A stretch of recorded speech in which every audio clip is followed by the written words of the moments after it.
R well and fine. તમે બધા એકદમ મસ્ત મજામાં હશો અને આ લેક્ચર જોતા હશો. ફાઇન. ચાલો આપણે આગળનો આપણો કેમિસ્ટ્રીનો સેશન સ્ટાર્ટ કરીએ છીએ. આગલા લેક્ચરમાં આપણે જોયું હોય કે ઇલેક્ટ્રોન જે છે એની શોધ માટેનું જે ઇન્સ્ટ્રુમેન્ટ છે એ કેથોડ રે ટ્યુબ અને કેથોડ કિરણો કે જેને આપણે કેથોડ કણો કહીએ છીએ. કેથોડ કણો એટલે જ ઇલેક્ટ્રોન કઈ રીતે ઉદ્ભવે, એની લાક્ષણિકતા શું છે એના વિશેની વાત કરી હોય. હવે આજના લેક્ચરમાં આપણે જોવાના છીએ કે એક્ઝેક્ટલી ઇલેક્ટ્રોનની શોધ જે છે એ ઇલેક્ટ્રોન જ છે આવું કોણે સાબિત કરીને આપ્યું, રાઈટ? અને કયા આધારે એમણે સાબિત કરીને આપ્યું એ પણ આપણે જોઈશું. અને એ એટલે તે ઇલેક્ટ્રોનનો E/m રેશિયો એટલે કે ચાર્જ ટુ માસ રેશિયો, વીજભાર ટુ દળનો ગુણોત્તર. અને એ જે વૈજ્ઞાનિક છે એનું નામ તમને યસ ઓફ કોર્સ ધ્યાનમાં હોવું જોઈએ અને એ છે ઇલેક્ટ્રોનના શોધક. કોણ હતા ઇલેક્ટ્રોનના શોધક? ફટાફટ લખો જોઈએ. તો આજનો આપણો ક્વેશ્ચન થશે ઇલેક્ટ્રોન માટે E/m રેશિયો. E/m રેશિયો અથવા તો ગુણોત્તર. ગુણોત્તર કહો ગુજરાતીમાં, ગુણોત્તર. ચાલો તમને નામ તો ખબર જ હશે. કોણે શોધ કરી હતી? તો કે ઇલેક્ટ્રોનની શોધ કરનાર એટલે સર જે થોમ્પસન, રાઈટ? સર જે થોમ્પસન ઇલેક્ટ્રોનની શોધ કરી હતી આવું આપણે ભણીએ છીએ. પણ આપણે એક્સપેરિમેન્ટમાં તો જોયું કે એની શોધ તો એ કેથોડ કિરણો દ્વારા થઈ હતી. હવે જ્યારે ફેરાડે અને એ લોકોએ જ્યારે સમકાલીન એના વૈજ્ઞાનિકોએ એક્સપેરિમેન્ટ કર્યો તો એને કેથોડ કિરણો એવું નામ આપ્યું. હવે એને થોડોક ફેરફાર કર્યો, રાઈટ? શું ફેરફાર કર્યો? તો અત્યારે તમને એ જે સર જે થોમ્પસન એક્સપેરિમેન્ટ કર્યો એનું ઇન્સ્ટ્રુમેન્ટ આખું સેટઅપ તમને સ્ક્રીન પર દેખાતું હોય. એ સેટઅપ જુઓ. એ સેટઅપમાં શું દેખાય તમને? તો કે આખું છે કેથોડ રે ટ્યુબ હતી. પરંતુ કેથોડ રે ટ્યુબની અંદર પરસ્પર લંબ દિશાઓમાં, રાઈટ? તમને જે પરસ્પર n અને m જે n અને s દેખાય છે એ છે ચુંબક. અને ઉપર જે નીચે જે પ્લસ અને નેગેટિવ પ્લેટ દેખાય છે એ છે વિદ્યુત ધ્રુવ, રાઈટ? એટલે બે તરફ ઉપર તરફ દોર્યા વિદ્યુત ધ્રુવો અને આ બંનેની તરફ રાખ્યા છે એ છે ચુંબક. એટલે કે બંને તરફ ચુંબકીય ક્ષેત્ર પણ લગાડ્યું અને વિદ્યુતીય ક્ષેત્ર પણ લગાડ્યું, રાઈટ? એટલે આપણે એવું કીધું હતું કે ચુંબકીય અને વિદ્યુતીય ક્ષેત્રમાં તો બદલાઈ જાય, રાઈટ? એ સીધી દિશામાં ગતિ ના કરે તો ક્યાં ગતિ કરવી જોઈએ? તો જો એ તમને આપેલું છે કે જ્યારે આપણે ઉપરના ધ્રુવો હટાવી લીધા, ખાલી ચુંબક રાખ્યું, રાઈટ? ચુંબકીય ધ્રુવો લગાડ્યા ને તો એની ગતિ બદલાઈ ગઈ. એટલે જો તમને 3 ડોટ આપેલા છે A, B અને C, રાઈટ? તો પહેલા જ્યારે ખાલી ચુંબક આપણે લગાડ્યું તો A તરફ ગતિ કરી. પછી ખાલી આપણે વિદ્યુત ધ્રુવ લગાડ્યું તો C તરફ ગતિ કરી. અને પછી એમણે ચોકસાઈપૂર્વક વિદ્યુત ધ્રુવ પણ લગાડ્યું, ચુંબકીય ધ્રુવો પણ લગાડ્યા, વિદ્યુત ધ્રુવો પણ લગાડ્યા. એટલે એવી રીતે બંનેને બેલેન્સ કર્યું કે એક્ઝેક્ટ સ્ટ્રેટ લાઈનમાં B પર ફોકસ થાય, રાઈટ? તો તમને એ ઇન્સ્ટ્રુમેન્ટ દેખાતું હોય કે કઈ રીતે એ થઈ શકે, કઈ રીતે એમણે કર્યું. ફાઇન. તો એ કઈ રીતે થયું એ તમને ધ્યાનમાં આવી ગયું, રાઈટ? શું કર્યું તો એમણે ચેન્જ. અને એના આધારે શું નક્કી કર્યું? તો સર જે થોમ્પસને ઇલેક્ટ્રોન માટે વીજભાર પર દળનો ગુણોત્તર શોધ્યો, રાઈટ? તો એ આપણે લખવાના છીએ. તો એમણે પહેલા એવું કીધું કે એના માટે જે ઇલેક્ટ્રોન માટે છે અથવા તો કેથોડ કણો માટે, રાઈટ? હવે જુઓ આ જે પ્રશ્ન છે ને આજે આપણે આજના લેક્ચરમાં જે જોવાના છીએ ને, આજના લેક્ચરનો કોઈ થિયોરેટિકલ ક્વેશ્ચન ના આવી શકે, રાઈટ? શા માટે? કેમ કે ચેપ્ટર બહુ મોટું છે અને પૂછવા જેવું ઘણું બધું છે. એટલે આવો નાનો મામૂલી ક્વેશ્ચન પૂછાય નહીં. એટલે આ MCQ માં આવી શકે કે E/m રેશિયો કોણે શોધ્યો હતો, રાઈટ? એનો ચાર્જ છે એ મોલિક્યુલને શોધ્યો હતો, એ કોણે શોધ્યો હતો, કયા એક્સપેરિમેન્ટ પરથી શોધ્યો હતો, એવા બધા ક્વેશ્ચન આવી શકે. પરંતુ as it is as a થિયરીમાં ક્વેશ્ચન આવવાના ચાન્સીસ બહુ ઓછા છે, છતાં આપણે જોઈએ છીએ, રાઈટ? તો એ ડાયાગ્રામ હું ડ્રો નથી કરતો, ડાયાગ્રામ તમને સ્ક્રીન પર દેખાતો હોય, રાઈટ? ચાલો તો હવે આપણે જે જોવાના છીએ એના અંદરથી ડાયાગ્રામ પરથી કેટલીક બાબતો લખવાના છીએ કે સર જે થોમ્પસને ઇલેક્ટ્રોન માટે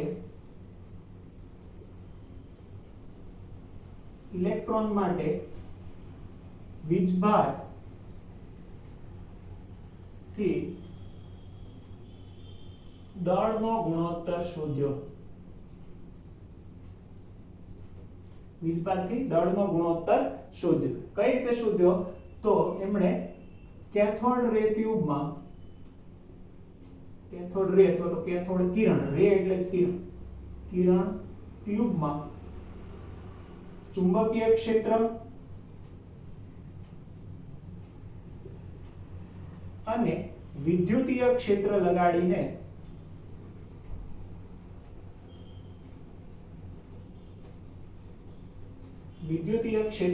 લગાડીને શું કર્યું તો કે વિદ્યુતીય ક્ષેત્ર લગાડીને ઇલેક્ટ્રોન માટે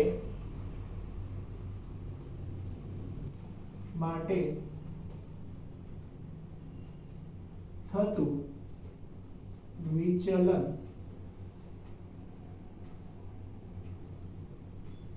કઈ બાબતો પર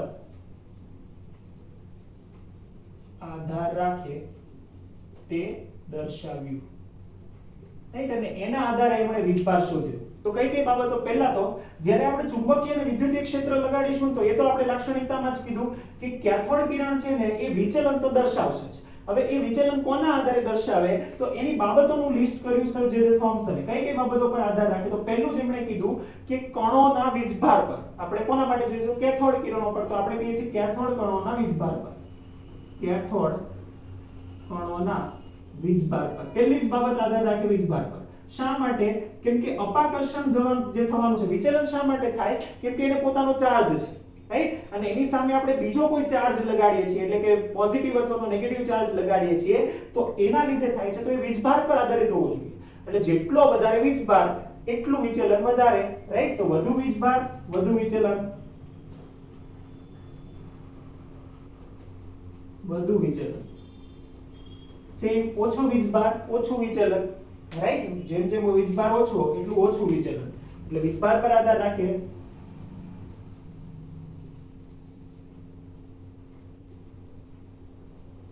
ઓછું વિચલન।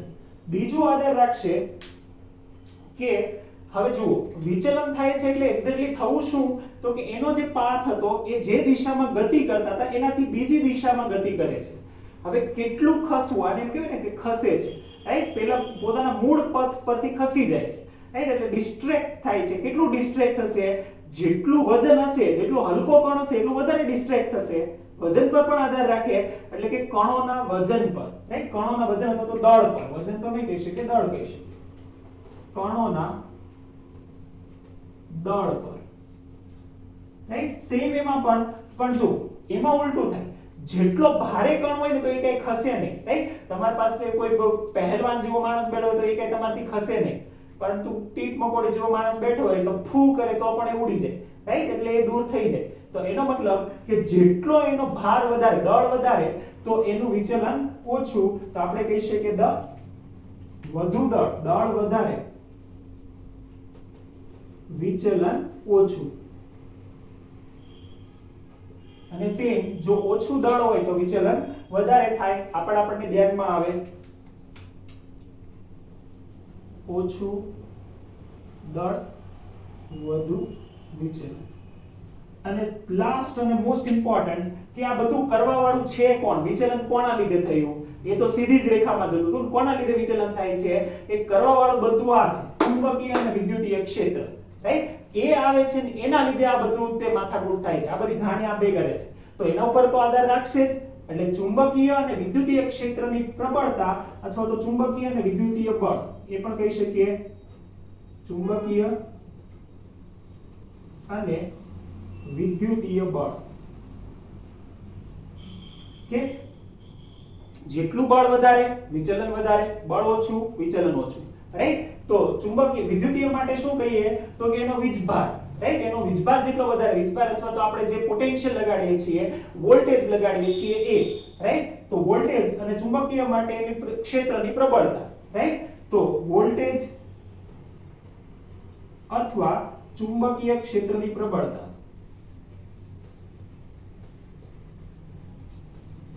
રાઈટ। સેમ જો એ વધુ હોય, ચુંબકીય ક્ષેત્રની પ્રબળતા વધુ હોય તો વિચલન કેવું થાય? વધુ થાય। અને જો ઓછી હોય તો વિચલન પણ ઓછું થાય।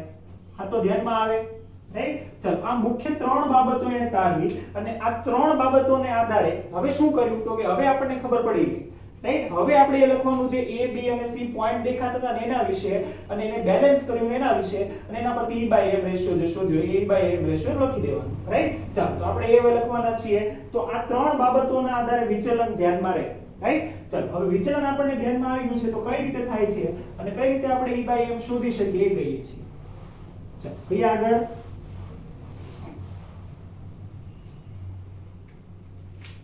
તો શું કર્યું તો કે જે થોમ્સને સૌથી પહેલા માત્ર શું લગાડ્યું, માત્ર વિદ્યુતીય અથવા તો ચુંબકીય કોઈ પણ લઈ શકો, માત્ર ચુંબકીય ક્ષેત્ર લગાડ્યું ત્યારે હવે જે ડાયાગ્રામ હતો ડાયાગ્રામ તો આપણે ડ્રો કર્યો નથી રાઈટ, તો તમારે જે હતી આકૃતિ એ યાદ રાખવાની, એ જોવાની અને એના આધારે લખવાનું છે કે એમાં શું હતું તો કે જ્યારે માત્ર ચુંબકીય ક્ષેત્ર લગાડ્યું ત્યારે શું થયું, ત્યારે કેથોડ કિરણ વિચલન પામીને બિંદુ A પર આવે છે રાઈટ।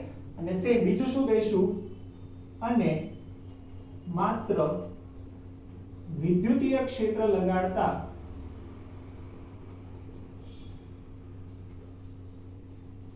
ક્યાં આવે છે તો કે માત્ર જો વિદ્યુતીય ક્ષેત્ર લગાડીએ ને, વિદ્યુતીય ક્ષેત્ર લગાડતા એ બિંદુ C પર આવે છે રાઈટ। અને કઈ રીતે નક્કી થયું તો અને જો બંનેને ચોક્કસ પ્રમાણમાં ગોઠવવામાં આવે તો એ સીધી રેખા પર બિંદુ B પર આવી શકે છે, પરંતુ જો ચુંબકીય ક્ષેત્ર અને વિદ્યુતીય ક્ષેત્ર બંનેને ચોક્કસ માત્રામાં લગાડવામાં આવે તો શું થાય તો કે સીધી રેખામાં બિંદુ B પર આવે અને આ મૂલ્યના આધારે રાઈટ, આ જે વિચલન જે થાય છે વિચલન થતા મૂલ્યના આધારે એને E by M નો રેશિયો શોધ્યો। તો આપણે કહીએ છીએ ચોક્કસ માત્રામાં લગાડવામાં આવે તો શું થાય તો કેથોડ કિરણ સીધી રેખામાં ગતિ કરી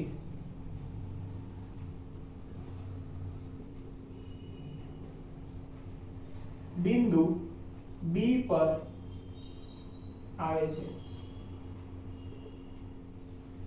આથી વિચલનનું ચોક્કસ મૂલ્યના આધારે શું કર્યું તો કે સર જે થોમ્સને E by M નો ગુણોત્તર શોધ્યો રાઈટ, મૂલ્યના આધારે સર જે થોમ્સને E by M ઇલેક્ટ્રોન માટે E by M નો રેશિયો શોધ્યો।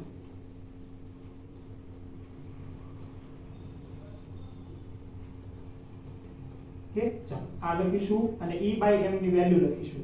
હવે જો તમારે શું યાદ રાખવાનું, તમારે E by M ની વેલ્યુ નથી યાદ રાખવાની, તમારે તો E ની વેલ્યુ એટલે ચાર્જ ની વેલ્યુ પણ યાદ રાખવાની, એટલે કે -1.602 * 10⁻19 આ પણ યાદ રાખવાનું અને એનું દળ પણ યાદ રાખવાનું કિલોગ્રામમાં, એનું કેટલું હોય તો કે 1.901 * 10⁻31 kg, આ બંને યાદ રાખવાનું રાઈટ। કોના માટે, જ્યારે પણ આપણે વાત કરતા હોઈએ ઇલેક્ટ્રોન માટે, એટલે E અને M બંને યાદ રાખવાનું, એ હમણાં આપણે જોઈ જ લઈશું। તો અત્યારે આ જે એક્સપેરિમેન્ટ કરે છે તો એના પરથી એને કેટલું મળ્યું તો એ પણ યાદ રાખીને લખી દેવાનું, એ યાદ નહીં રાખવું પડે। તો જો તમને E અને M યાદ હશે તો તમે કેલ્ક્યુલેશન કરીને કાઢી લેશો।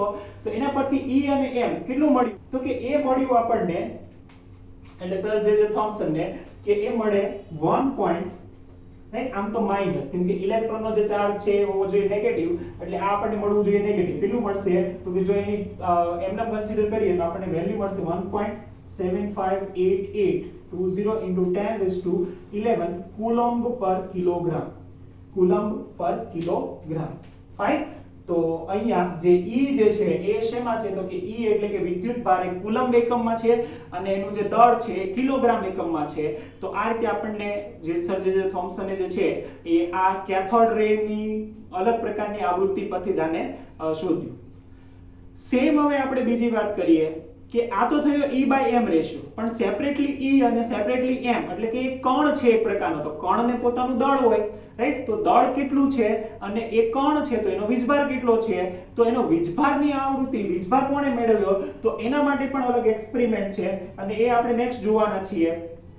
વીજભાર માટે એ છે મિલિકનનો એક્સપેરિમેન્ટ, રાઈટ? મિલિકનનો ઓઇલ ડ્રોપલેટ એક્સપેરિમેન્ટ.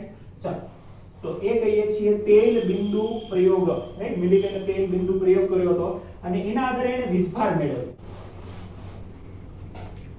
ચાલો, તો કહીએ છીએ ઇલેક્ટ્રોનનો વીજભાર.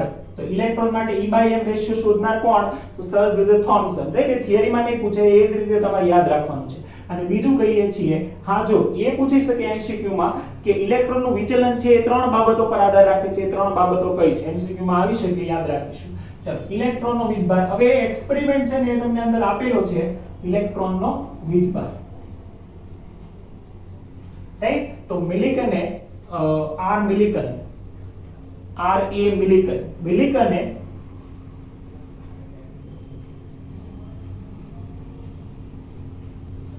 ઇલેક્ટ્રોન માટે વીજભારનું મૂલ્ય,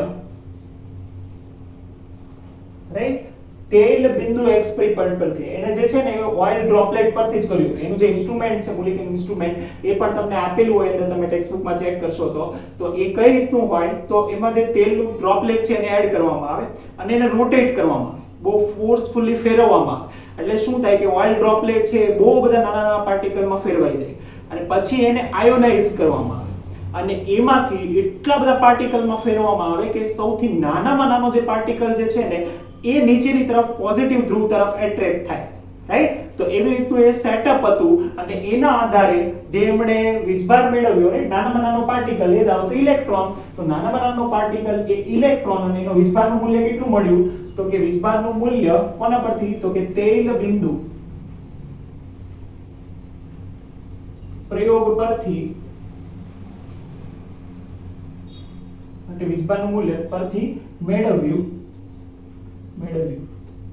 જે -1.6 × 10⁻⁹ કુલોમ્બ જેટલું આવ્યું, રાઈટ? અને હાલમાં પણ આપણે ઓલમોસ્ટ આટલું જ મૂલ્ય મેળવીએ છીએ, રાઈટ? હાલમાં જે આપણે વેલ્યુ મેળવીએ છીએ ને એ છે -1.602 × 10⁻⁹ કુલોમ્બ. તો ઓલમોસ્ટ સેમ જ છે, રાઈટ? તો ઓલમોસ્ટ સેમ છે. જો આના પરથી આપણને ઇલેક્ટ્રોનનો વીજભાર મળી ગયો, તો આ ઇલેક્ટ્રોનનો થયો વીજભાર, રાઈટ? આખું જે કેમિસ્ટ્રી છે ને તમે યાદ રાખો ને, આખું કેમિસ્ટ્રી ફિઝિક્સ હોય ને તો બેઝિકમાં આ બધા વસ્તુઓ છે જ.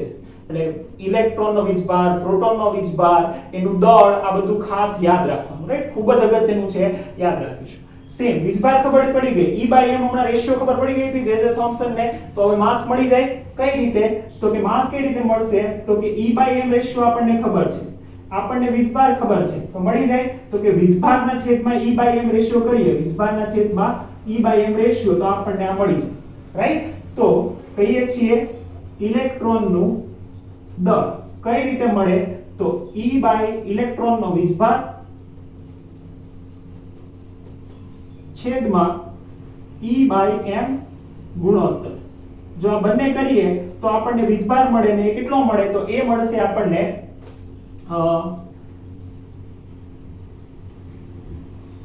કેટલો મળશે, તો એ આપણને મળશે 9.109 × 10⁻31 કિલોગ્રામ, રાઈટ? આ કિલોગ્રામ યુનિટમાં છે.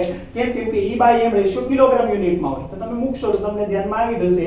આ મૂકો ડિવાઇડેડ બાય જે 1.72758820 હતું, રાઈટ? એ મૂકો એટલે તમને ધ્યાનમાં આવી જશે. ફાઇન. ચાલો, તો આ બંને વેલ્યુ પરથી આપણને ધ્યાનમાં આવે શું, તો કે હવે ઇલેક્ટ્રોન માટે દળ, વીજભાર મળી ગયો. તો આ એક પ્રકારનો કણ છે, રાઈટ? ઇલેક્ટ્રોન એક પ્રકારનો કણ છે કે જે પરમાણુની અંદર આવેલો છે. દળ ધરાવતું હોય તો કણ જ હોય કે જે પરમાણુની અંદર આવેલો છે અને એટલું જ નહીં, એ ભારિત છે. પહેલી જ વાર એવા કોઈ કણોની શોધ થઈ કે જેને પોતાનો વીજભાર પણ છે, રાઈટ? એટલે ખૂબ જ અગત્યનું ઇલેક્ટ્રોન જે છે. હવે ઇલેક્ટ્રોન વિશેની બધી બેઝિક વાત આપણે જોઈ લીધી, રાઈટ? અને અગાઉનો જે લેક્ચર હતો ને એ એઝ અ થિયરીમાં આવી શકે, પણ આજના લેક્ચરનો આ જે છે એ થિયરીમાં ના આવે, આ MCQ માં જ પૂછી શકે. રાઈટ. તો આમાં કોઈ એવો થિયરિકલ ક્વેશ્ચન આવી શકે એવું છે નહીં, રાઈટ. આના વૈજ્ઞાનિકોના નામ યાદ રાખીશું, કોણે વીસબારની શોધ કરી, કોણે E by M રેશિયોની શોધ કરી, એ બધું, રાઈટ. અને E by M રેશિયોની જેણે શોધ કરી એ હતો સર જે થોમ્સન, અને એના ઉપર આપણે ઇલેક્ટ્રોનની શોધ કહીએ છીએ કેમ કે ઇલેક્ટ્રોન એઝ અ ઇલેક્ટ્રોન છે એની ઓળખ કરનાર એટલે સર જે Thomson, A E by M ratio પરથી ખબર પડી, રાઈટ. તો એટલા માટે આપણે એ જે છે ઇલેક્ટ્રોનના શોધક સર જે થોમ્સનને કહીએ છીએ. ફાઇન. ચાલો તો નેક્સ્ટ લેક્ચરમાં આપણે પ્રોટોન વિશે બધી વાત કરીશું, પ્રોટોન અને ન્યુટ્રોન વિશે. ત્યાં સુધી થેન્ક યુ.